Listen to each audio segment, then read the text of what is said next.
안녕하세요. 전혜주입니다. 이제 경찰헌법 해설을 조금 천천히 하게 됐는데 그래도 이제 기다리시는 분들 계시니까 진행하도록 할게요. 여기 개대제 이래가지고 개정은 제적 과반수 대통령 발의 20. 근데 이거 이상도 좀 체크하시고 이건 늘 많이 했던 건데 이념적인 우위는 있는데 이중배상금지를 이제 심사 못한다는 얘기를 하면서 효력상 차이가 없다. 그래서 뭐가 더 상위헌법인지 아닌지는 알 수가 없다. 그래서 우리가 헌법을 이제 제정 권력과 개정 권력 나눌 수 없다는 거고, 그 다음에 헌법 개정안에 대한 우리나라 헌정사 역사 중에서 7차, 그러니까 4공화국 때는 대통령이 제안을 안 하겠죠? 유신헌법이니까. 아무튼 제안한다면 국민투표로. 그러니까 제안 안 하니까 개정 안 하겠다는 뜻이죠. 국회에서 제안하면 어디서 막죠? 통일주치국민회. 그러니까 이원화돼 있어서 실제로 안 하겠다는 취지인데, 그 다음에 이제 4번은 헌법 개정안이 국회에서 의결된 60일 국민투표에 붙여 필수적 국민투표고 기본권이죠. 그래서 통기사 신행정 수도의 사건에서 기본권이 국민투표권이죠. 수도이자 헌법 개정사항이니까 이렇게 찬성을 얻으면 이것도 이제 되게 많이 표현을 바꿔서 내는 편입니다. 확정되고 대통령이 공포한다. 여기 굉장히 많이 건들죠. 헌법 개정은 어떤 헌법 시험이든 꼭 하나는 내요. 그래서 이렇게 7차 개정 헌법 자체로 외우셔도 되고 이제 헌정사 연역적으로 보셔도 됩니다. 그 다음에 이제 자유민주적 기본 질서를 명시하고 있는 건 헌법 전문가 사조다. 사실 전문에 뭐가 있다. 우리 시험이 이제 사실 양이 많아도 과목 자체가 헌법 자체에서 많이 묻기 때문에 이제 조문집을 좀 항상 들고 다니시면서 정리를 해나가실 필요가 있어요. 오전에 행정법 수업 이게 제 책인데 여기다가 여러분이 조문 중심으로 중요한 걸 모아놨거든요. 그래서 이걸 자꾸 활용하시면 시험을 웬만한 시험은 좀 안전지대에 있다 보이고요. 그다음에 헌법 8조의 사항에 목적 여기도 많이 바꾸죠. 목적과 활동 그럼 틀리고 조직 들어오면 안 돼요. 물론 이제 해석상 좁게 보고 하지만 이제 표현상으로는 그냥 민주적 기본 질서고 이 위배가 이제 현재 해석상 단순한 어떤 저촉이 아니라 실제적 해악을 끼치는 구체적 위험성을 의미한다. 이게 이제 7급 선지로 있었고 한번 다시 이번에 경찰헌법에 나온 거죠.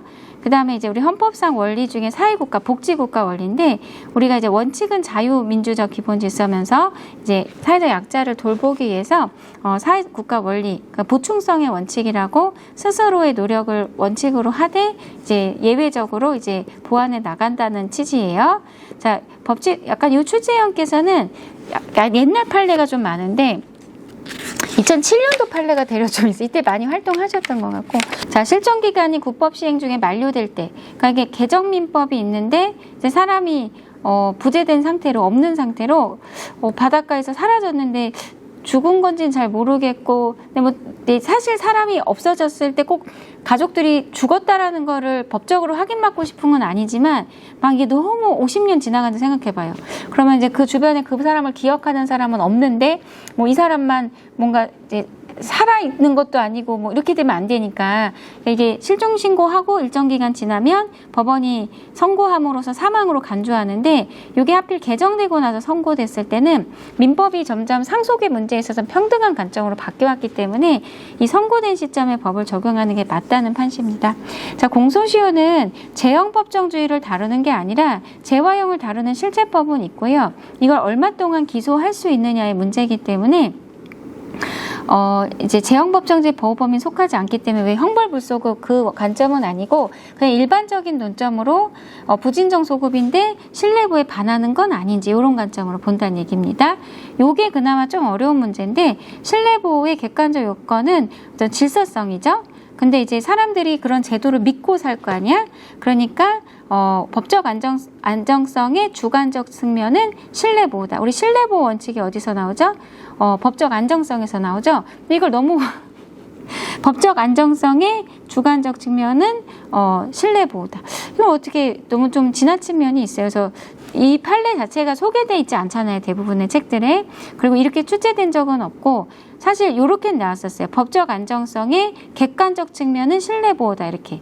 법적 안정성의 주관적 측면이다. 이렇게 냈는데 말장난하는 형태가 좀 특이하거든요. 그래서 좀 한 번에 풀기 어려웠을 수 있고 이제 임차인이 이제 자기가 상가를 빌려서 장사를 잘하고 있었는데 내가 더 하고 싶다. 그러면은 이 갱신 요구를 계속해서 이제 10년까지도 연장할 수 있도록 되어 있는 게 사실 예전에 임대인들이 좀 갑질했던 경우가 있기 때문에 법으로 계속 보완해 나가는 거거든요. 이제 법에 정한 그 기준이 있어요. 매년 올릴 수 있는 5%인가? 그럼 그것만큼만 올리고 무리하게 요구하지 못하고 임차인이 갱신 요구하면 계속적으로 이 정도까지는 보장한다는 건데 옛날 제도에서 임대인이 마음대로 했을 수 있었어 하더라도 개정된 법 이후에는 이제 부진정소급이죠. 그러니까 계속해서 이제 연장돼 올 때 옛날 처음 계약할 때는 굉장히 그런 규제가 없었어도 이분이 이제 임차인과 임대인 간의 관계가 갱신되고 나서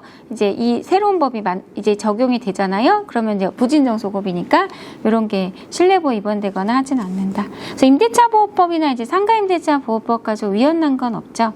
그래서 이 부분에 대해서 또 임대인을 위한 어떤 측면도 뭐 우리 책에서 배운 거지만 뭐 리모델링 같은 거 할 때 재건축한다 이러면은 그땐 또 예외가 되고 하니까 뭐 크게 문제되진 않는다는 겁니다.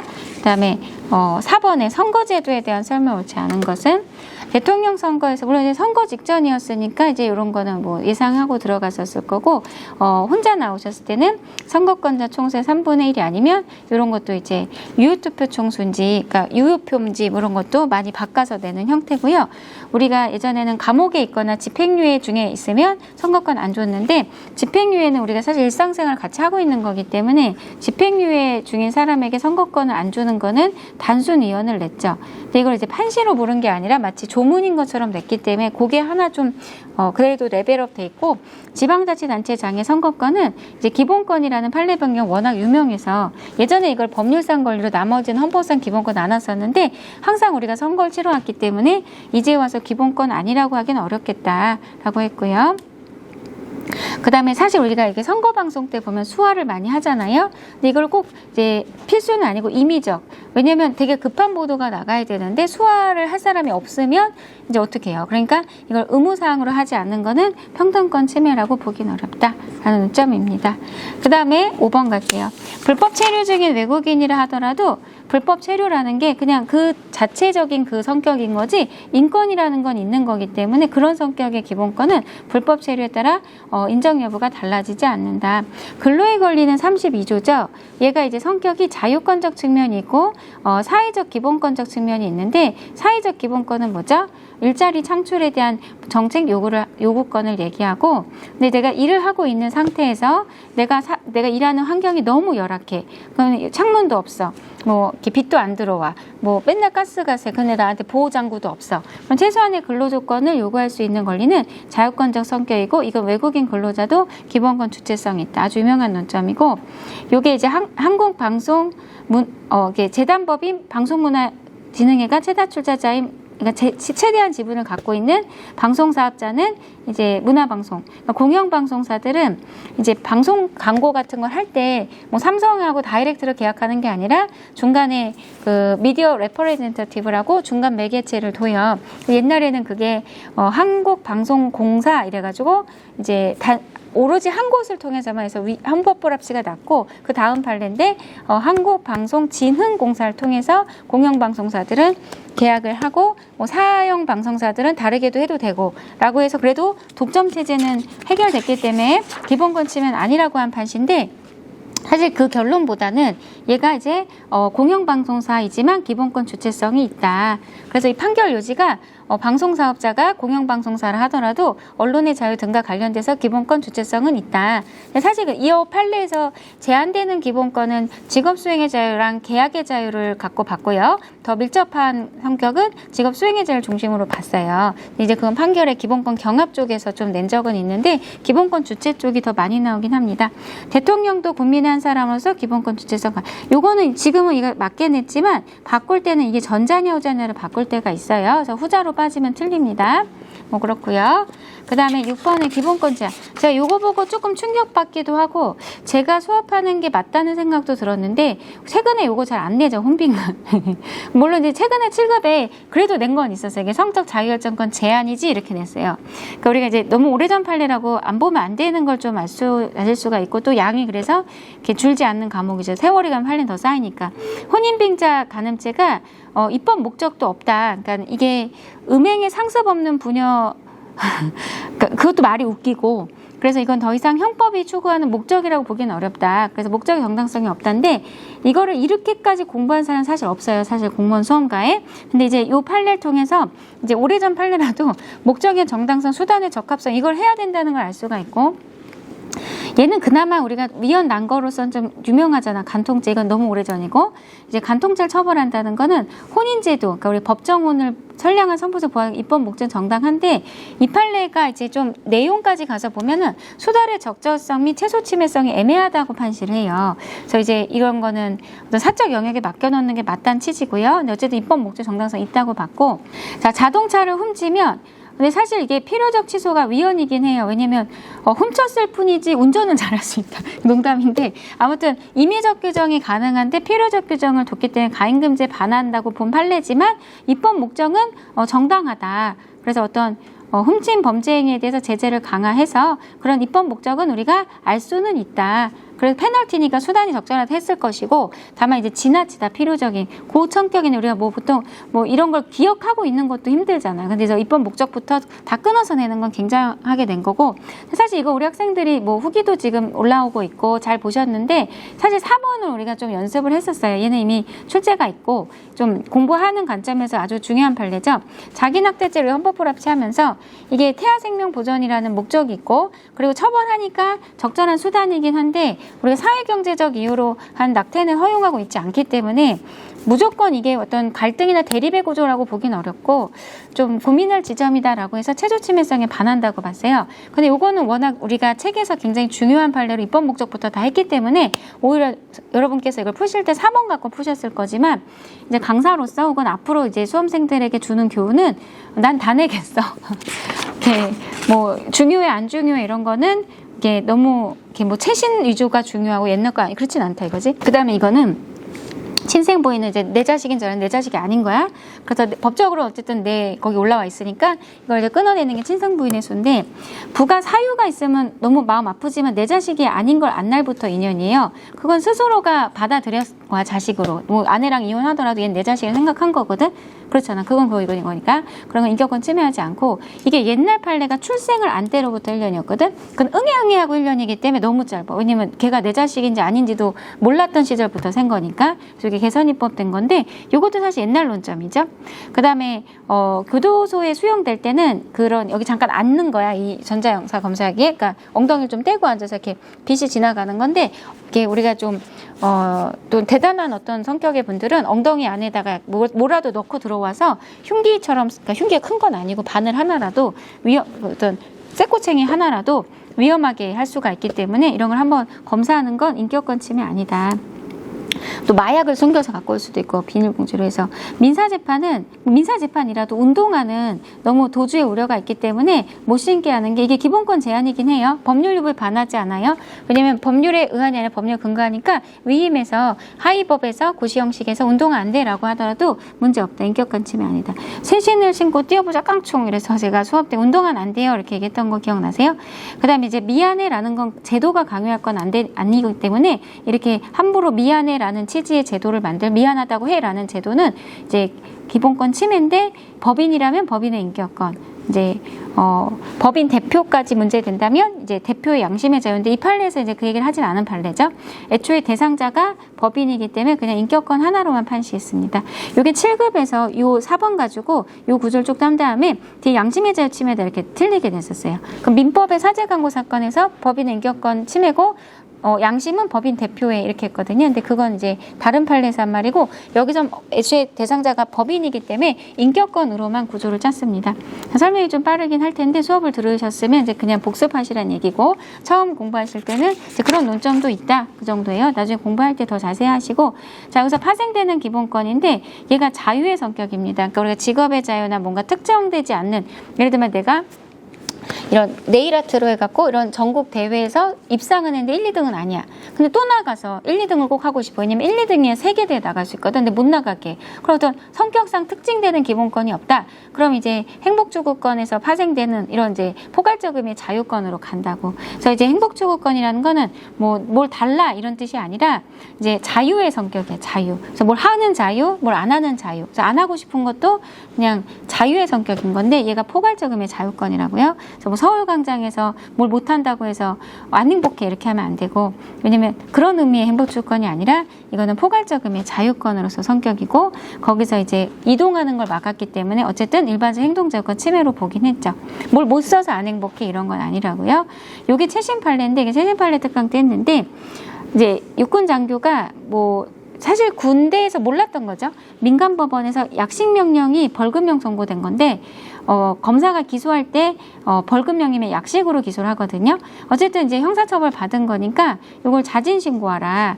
이거 이제 재판은 끝난 거니까 어떤 진술거부권을 건들거나 이러진 않아요. 이거는 이제 내가 하기 싫은 거죠. 알리기 싫은 건데 이제 알리게끔 하는 거죠. 일반적 행동의 자유를 제한하나 침해하진 않는다고 봤어요. 이제 최신도 내요. 아주 골고루 내시죠. 그래서 그렇습니다. 기본권 침해까지는 아니다.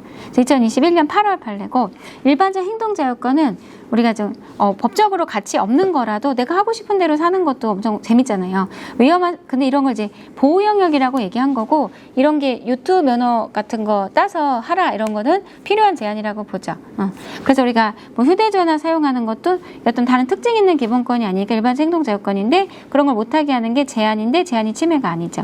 그러니까 적당히 최신도 잘 섞여 있고, 이것도 책 에 있는데 더 중요하게 낼 게 있는데 내시지 않았고 그냥 판례 결론만 내셨어요. 의료 분쟁으로, 의료 사고가 사망에 해당하면 자동으로 왜 이제 분쟁 조정 원장은 지체 없이 조정 절차를 개시해야 된다고 한 거는 사실 의사 입장에서 이런 게 싫을 수도 있잖아. 그래도 이제 그렇게 해야 좀 그나마 스무스하게 지나가기 때문에 그렇죠. 일반적 행동자유권 침해라고 볼 수는 없다. 이런 거는 책엔 있지만 지금 사실 그래요. 뭐 여기 뒤에도 요게 좀 언급이 돼서 그렇지 요거는 좀 최신에서 출제하신 걸로 보입니다. 자, 우리 익명 표현이 표현의 자유에서 굉장히 중요하죠. 근데 그러다 보니까 막말도 할 수 있으니까 이건 이제 보호 영역 안에 들어오지만 하나의 방법으로 그 자체로 규제돼야 되는 건 아니고, 그러니까 이게 규제의 필요성을 얘기하는데 이런 게 판결 내용 중에 그냥 익명 표현은 표현의 자유 안에 들어오는데 그냥 꼭 반드시 막아야 되는 건 아니고, 그래서 아마도 공선법이 위헌 나면서 선거운동 기간 중에 실명인증 받고 써라. 그러니까 이제 가임금지 원칙에 반해서 이제 기본권 침해로 볼 때 이제 그런 설명하는 부분들이에요, 이런 게. 그럴 때 이제 익명 표현이 꼭 무조건 막아야 되는 게 아니라 부정적 효과가 있을 때 한해서만 규제하는 거지, 일단 그럴 것 같으니까 막으면 안, 이런 유추해야 돼요.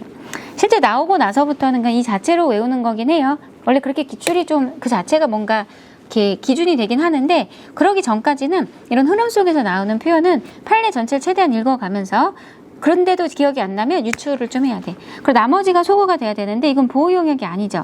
왜냐면 언론 출판이 타인의 명예나 권리 공중요덕을 침해하면 안 되는 게 보호 영역이면 음란한 표현은 여기 들어오면 안 되잖아. 근데 음란 표현도 보호 영역 안에 넣고 가잖아. 오히려 이 기본권의 어떤 성격은 굉장히 넓은 바운드를 잡고서 그걸 못하게 하면서 이제 줄여 나가는 거야. 그래서 이거는 보호 영역이, 이랑 똑같은 거야, 이번이. 보호 영역이 아니기 때문에 음란 표현도 표현의 자유에 넣고 가되 이제 그걸 규제하는 거죠. 제한하는 거죠. 제한이 꼰치면 아니고 아주 중요한 판시죠.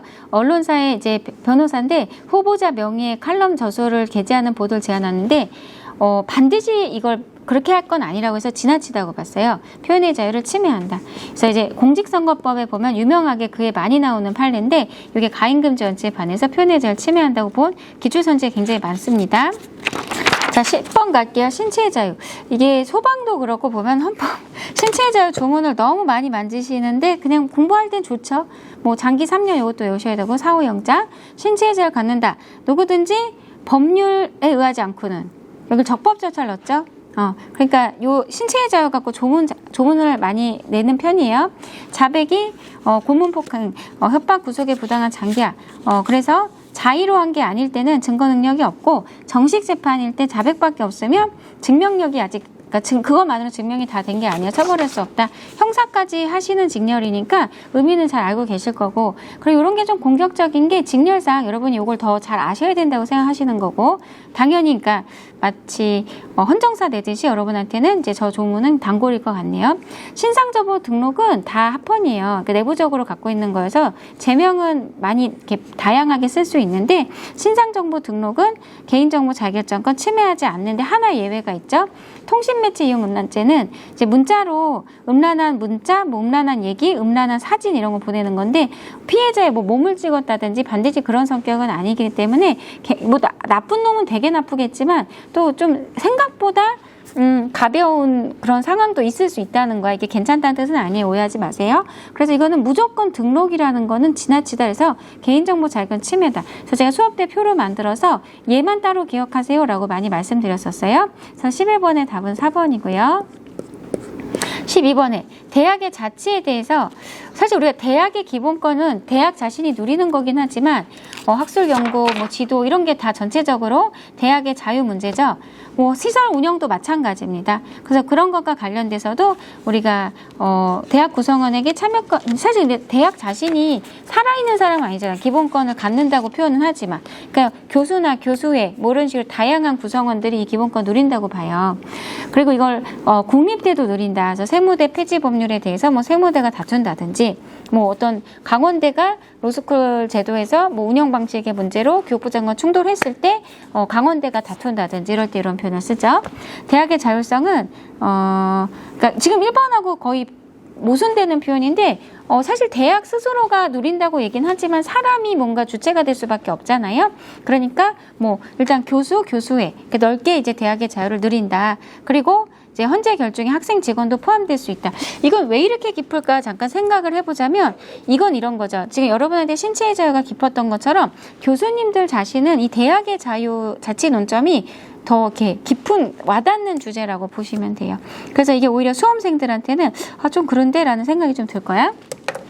그 다음에 이사회, 뭐 외부 인사 보통 우리가 학교 운영할 때, 왜냐면 자기 내부 구성원들로 하면은 좀 비리나 이런 걸 잡아내기 힘드니까 그런 걸 요구하는 게 뭐 여러 판시에서 보지만 기본권 침해라고 보긴 어렵다라는 겁니다. 그래서 답은 1번이고요. 13번. 요새 이게 좀 이거 사실 책에서 제가 이 판례를 다 보여드리는데 낸 적이 없어요. 아주 오래전 판시인데 최재현 이걸 좀 사례로 빼서 냈는데, 내가 경찰인데 경장인데 군인의 중사랑 좀 이렇게 비교를 하시면서 내가 보수를 좀 부족하게 받는 것 같아 라고 주장했을 때 이걸 평등의 관점에서 보거든요. 나머지는 다 기본권으로 안 봐요. 이 사람의 주장인 거고, 근데 어쨌든 이제 주장한 것만 놓고 보더라도 충돌은 아니고 경합이라고 해야 되고, 실제로 이제 진짜는 경합은 아닙니다. 평등만 쟁점이 됐던 논점이고요. 사실 여기서 경찰과 군인은 그래도 비교해볼 어떤 구는 된다고 했어요. 그래 유사하게 느낄 수 있기 때문에, 그래서 평등의 문제가 된다고 봤고, 오히려 일반 일행 공무원하고는 이제 비교군이 설정이 안 된다고 했어요. 그만큼 위험하지 않기 때문에 그렇게 본 거죠. 내가 직업을 갖는다는데 이 정도를 받아야 되는 건 포함되어 있지 않기 때문에 직업하고는 관계가 없다고 봤고요. 그리고 내가 일해서 받는 대가는 실제 일하고 나서 그리고 구체적인 가치성이 있어야지 재산권이고, 그 전까지 내가 생각하고 있는 거, 내가 이 정도는 받아야 돼, 이거는 기대액이에요. 그래서 내가 이 정도 받고 싶어라는 거지 그게 구체적인 현실적인 제도화가 된 건 아니기 때문에 재산권하고도 또 관련이 없다. 재산권 침해하지 않는다는 거죠. 평등의 문제고, 이제 평등원칙, 평등권 침해 아닌데 평등으로 봤어요, 이 판례를. 그래서 여러 가지 기본권을 주장하는 걸 경합이라고 하는데, 이 판례에서는 실제 직업의 자유도 관련이 없고, 그 다음에 뭐 재산권이라고 보기도 어렵고, 평등의 관점에서는 비교 집단 설정이 되지만 완화된 심사를 해서 평등권 침해라고 보지 않았죠. 그리고 2008년 판시 뭐 이런데 이렇게 취재위원이 조금 옛날 판례들도 내놓구나라고 봐주시면 됩니다. 그래서 13번 답 4번이고요. 통비법 이것도 이 정도에서 옛날에 국회직위 대화까지 넣어서 틀리게 했었어요. 통비법 조문이고 제가 이거 수업 때 나온다고 하긴 했는데 좀 못 알아보긴 했는데 핸드폰 가입할 때 실명으로 이제 본인 확인할 수 있는 거를 요구하잖아요. 이게 통신의 자유 제한이에요. 자유. 왜 비밀은 내용인데 비밀은 관심이 없어. 자유 제한이고 그게 침해가 아니라는 논점인데 처음으로 판례가 이건 자유를 제한하는 거야 라고 강조했기 때문에 출제할 거긴 했는데 한 거 치고도 좀 어려워요.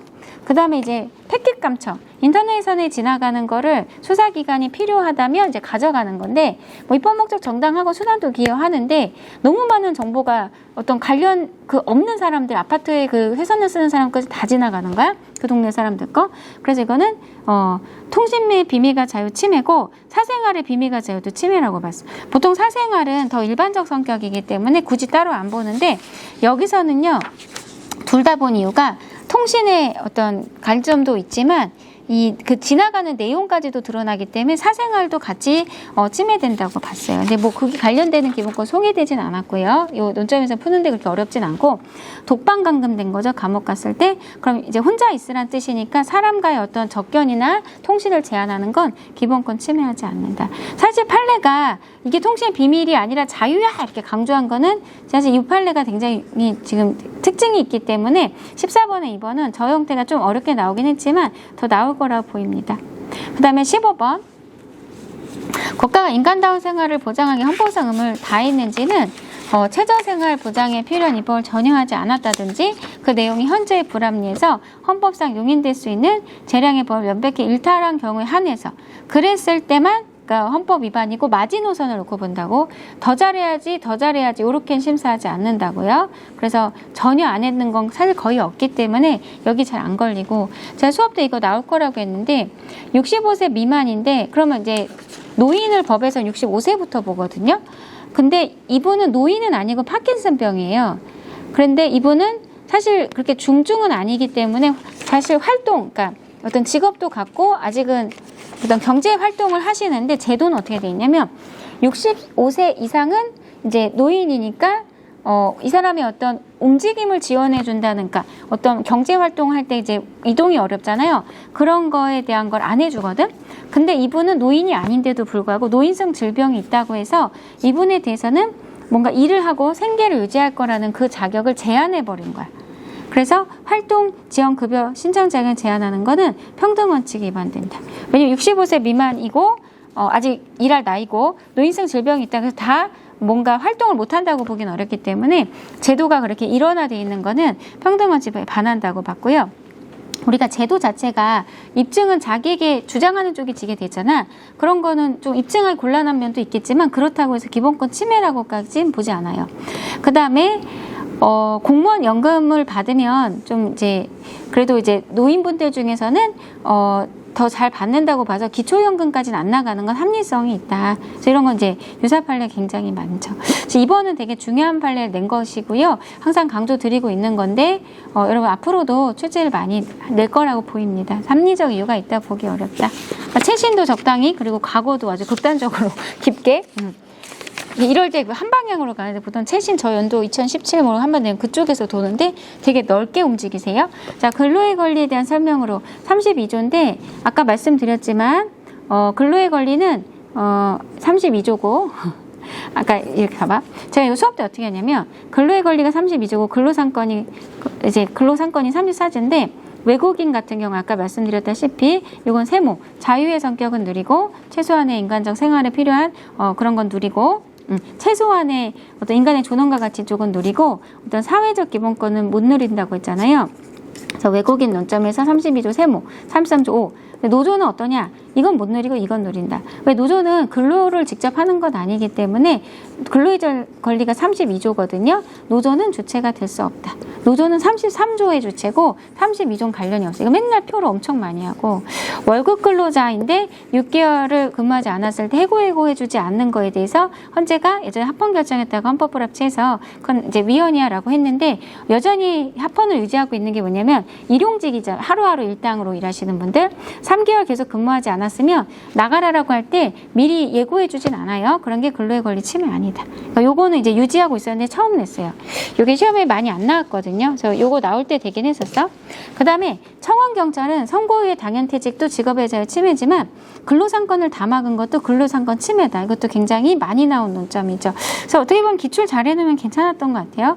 그 다음에 공항 한말 아까 입법 목적 정당성 뭐 그거 빼고는 근데 걔가 멘붕을 많이 줘서 전체적으로 더 어렵게 느끼고 패닉 오시면 조금 더 내려왔을 거고 그냥 뭐 걔는 걔지 이러면서 좀 씩씩하게 푸셔서 근데 헌법은 약간 씩씩해야 돼요. 왜냐면 양이 많아서 다양하게 건들면 어쩔 수가 없어요. 자, 특수경비원에게 중요시설이니까 막 용광로 이런 거 생각하면 되는데 그런 거에 대해서 일제 쟁의행위를 파업을 금지하는 게 이거는 이제 아직은 어쩔 수 없다는 입장입니다. 이런 취지가 소방공무원에 대해서 있었는데 그래도 이제 최근에 입법을 통해서 노조 가입을 허용하긴 했습니다. 소방공무원의 경우. 자, 환경권은 추상적인 기본권이니까 바로 뭘 해달라 이런 성격은 아니에요. 자, 법률의 구체화가 필요하고 그렇고요. 그 다음에 쾌적한 생활에서 아까도 이제 가소보호 금지, 그러니까 인간다운 생활에 걸리기도 하지만 국가 국민을 보호했는 자를 심사할 때도 최소한을 놓고 봐요. 더 잘해야지 끝도 없으니까 보호무에 대해서는 좀 마지노선을 놓고 보는데 공선법에서 왜 확성장치 쓸 때 진짜 시끄러웠거든 옛날에. 올해는 좀 조용하던 니팔레 때문에 그래요. 그래서 소음에 대해서 전혀 규제하지 않는 거는 최소한도 하지 않았다고 해서 인간다운 생활에 걸린 침해다. 이건 너무 유명하고 나올 걸 낸 건데 정말 다양하게 움직이고 있어요. 예를 들면 여기서 가인금지에 반해서 쾌적한 환경의 생활권 침해다 이래도 틀려요. 왜냐면 가소보호 금지 원칙으로 보는 거니까 여기 같은 논점을 낸 건데 1번이 굉장히 많이 나올 겁니다. 앞으로도 뭐 지금 3번 같은 경우는 일반 흐름으로 보시면 되고요. 뭐 당연한 얘기죠. 자, 18번에 옳지 않은 거. 이게 국민은 군사법원의 재판을 받지 아니하는데 여기 옆에 군사시설 들어오면 안 돼요. 과거 5공화국 때 군사시설 군용물 옆에 군사시설 있다가 빼버렸기 때문에 그리고 전투용의 공안의 시설을 손괴하면 군사법원의 재판을 받는다는 조문을 위헌 낼 때 그걸 강조했기 때문에 이미 7급에서 2번 냈어요. 여기 옆에 군사시설 들어오면 틀립니다. 그거는 이제 의미 없게 내는 건 아니에요. 그리고 보복당할 우려가 있으면 이제 어떤 조폭사건이라든지 강력사건들의 경우에 증인이 무서웠잖아. 그러면은 피고인만 그러니까 이것도 법명은 기억해야 돼. 특정범죄 신고자 보호법, 그러니까 변호인은 있고 반대신문권을 행사할 수 있기 때문에 공정한 재판받을 걸 침해 아니라고 봤어요. 그다음에 이제 이 판사는 불공정한 것 같아요 라고 신청했는데 일부러 시간 끄는 거면 그게 명백하다면 안 받아줄 수 있는 게 재판받을 권리 침해하지 않는다. 자, 형사 재판 계속되는데 출국해버리면 안 되죠. 이거 행정처분입니다. 그리고 어디 가두는 거 아니잖아요. 그죠? 그러니까 이게 무죄추정에 위반되는 것도 아니고 신체제한 침해도 아닙니다. 가인금지에 반하지 않아요. 그 다음에 19번 형사보상인데 약간 이런 건 있네요. 그러니까 이게 경찰직렬이다 보니까 관련된 그러니까 어떤 신체 자유 이것만 아니더라도 조금 주제 자체가 조금은 더 겹치는 쪽으로 가네요. 지금 다양하고 세분화해서 보면. 예, 구금됐다가 무죄 선고받으면 형사보상 청구하는 제도가 28조에 있는데 옛날에 이 결정에 대해서 먹고 떨어져 이러면서 불복을 신청할 수 없었어요. 요거에 대해서 재판 청구 침해고 형사보상 청구 침해로 봤고요. 얘가 유명한 판례가 2개인데 1년 안에 해라. 노래도 있죠. 벌써 1년. 감옥 갔다 왔는데 뭘 그렇게 이걸 빨리 다투고 싶겠어. 뭐 그럴 수도 있는데 1년 너무 짧다. 형사보상 청구 침해다. 그래서 이게 불복 못하게 한 게 위헌, 1년 안에 하도록 한 거 위헌. 그래서 이 2개가 워낙 이쪽 주제에서 대표 논점입니다. 그래서 요거 보고 있으면 웬만한 건 다 들어오는데 지금 그다음에 이건 관련 조문인데 이런 거를 좀 이렇게 몰라도 그냥 편하게 풀려고 하셔야 돼요. 왜냐면 부속 법령이 들어오면 어쩔 수 없는데 그냥 책 양이 좀 요새도 여러분 시험도 좀 있어야 되는 취지긴 해요. 형사보상 및 명예회복에 관한 법률에서 내가 꼭 범죄가 그러니까 사실 조문이 좀 여러 개긴 한데 여기서 뭐냐면 내가 일부러 뒤집어 쓰려고 한 거야. 그래서 누굴 뭐 보호하려고 하는 거 있잖아. 그래서 돈 받았다든지 그래서 내가 죄를 지은 척해서 유죄 받았다가 나중에 다 발각되면 어쨌든 이 사람 무죄긴 무죄. 그거에 대해서는 다른 이제 제명은 또 생기겠지만 그래서 그게 무죄가 됐다고 해서 형사보상을 할 필요는 없잖아. 그래서 자기가 일부러 이제 거짓 자백을 해서 이제 형사처벌 받게 된 것이라면 전부 또는 일부를 기각했을 때 관련 조문 긁은 거예요. 그 다음에 얘는요, 왜냐면 이게 형사보상은 내가 구금된 사람인 연예인이라고 해봐. 연예인이 알고 봤더니 무죄였어. 그럼 많이 주고 그러진 않아요. 그러니까 이 제도 안에서 그냥 기준을 둔 거를 거의 비슷하게 적용해요. 그럼 나머지는 어떻게 하냐? 손해배상으로 따로 가는 거야. 왜냐면 개별 손해는 사람마다 다를 거거든. 그래서 국가배상이 또 있기 때문에 형사보상이 그러니까 법에 정한 것까지만 보상한다고 해서 부당하다고 할 수 없다는, 그러니까 3번, 4번은 사실 좀 통으로 책 자체를 좀 넓게 다뤘을 때 볼 수 있는데 그렇지 않아도 답을 내실 수는 있어요. 근데 여러분 시험도 지금 우리 뭐 되게 쉬울 거나 이런 접근을 많이 했는데 그냥 일행하고 비슷합니다. 공무단인 거는 뭐 직업의 자유의 특별한 선택이니까 이걸 보면 직업 선택에 대한 다시 볼 필요는 없고요.